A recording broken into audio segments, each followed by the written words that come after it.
Thank you very much for joining us. Thanks for having us in again.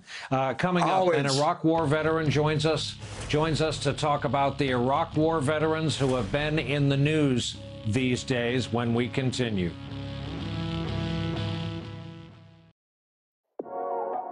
They say at a certain age you just stop caring. I wonder what age that is. Simply Ageless with Hyaluronic Complex. Plumps and hydrates for your best skin at any age. From Easy Breezy Beautiful CoverGirl.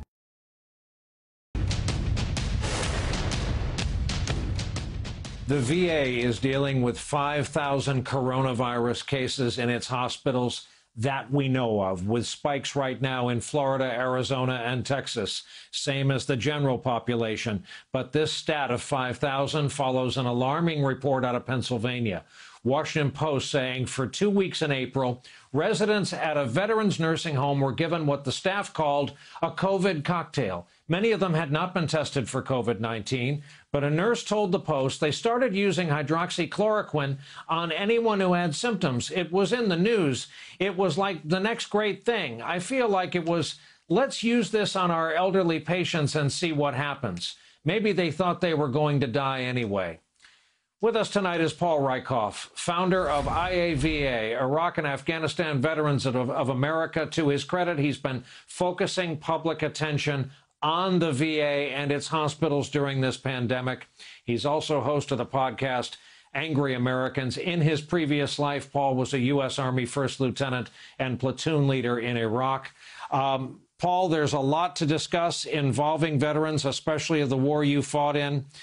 Let's start with Tammy Duckworth, whose forebears in this country fought alongside George Washington in the U.S. Army before it had a name. She left both legs on a battlefield in Iraq. This week, Tucker Carlson called her a moron, said she hates America, and said she was a coward. Your turn. Well, good to be with you, Brian. Always a pleasure to follow a Marine Corps vet in Carville and his barking dogs. But I think when it comes to Tucker Carlson, he's an annoying, ridiculous, shameful barking dog. I think it's beneath us to even acknowledge it on some level. But Tammy Duckworth, I've known for almost 2 decades. She's a decorated war hero. She's an inspiration to people of all parties. Her patriotism should be beyond reproach. And I frankly, I don't know what the angle is here. I don't know why Tucker Carlson thinks this could benefit his politics or Trump's politics. It's a despicable low. Maybe there is an upside that it elevates Tammy Duckworth's story. More people understand her heroism, and it puts veterans issues in the spotlight, which Tammy's been doing her entire career. So it's just a latest weird and shameful week that's full of them impacting veterans in a lot of different ways. Paul, talk about Lieutenant Colonel Vindman, who was obviously a decorated veteran overseas. I believe he's got combat infantry badge and a Purple Heart and a Ranger tab. To his credit, I believe he was also up for promotion to full bird colonel. He has decided to leave the armed forces. Your reaction?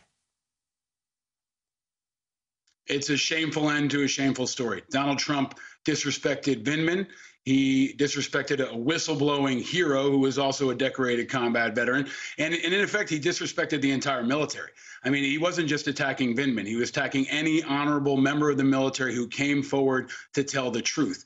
If there is an upside here, Brian, it's that Vindman is now out of the military. He's free to talk. He's free to write a book. He's free to go on 60 Minutes, and I hope he lets it fly. I think many Americans, again, of all political parties, respect Vindman, appreciate his courage and his candor, and we need it now more than ever. But this is an amazing time, Brian. I mean, if we would have said a couple years ago that the Republican Party and the president would be leading their political attacks by attacking decorated combat veterans, it would have been unthinkable. But 3.5 years ago, a long time ago now, they attacked John McCain. They attacked Gold Star families. I mean, the attacks go on and on, but it also extends to policy, where they take money away from the Pentagon down to the wall. They're removing troops from Germany, and that only benefits Russia. So it's a continuing trend. And I got to tell you, it's bad politics for Trump. If he thinks this is a winning hand, it's going to only exacerbate the problems that Carville talked about in the segment prior.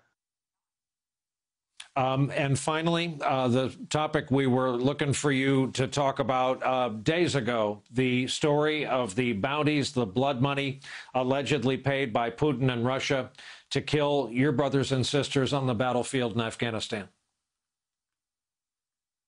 Everybody inside the Pentagon now calls Jesper because all he does is say yes to Trump. He needs to be dragged before Congress. We need to find out who knew what when. We can't wait till November. If there's an election or next year, maybe there's a new president.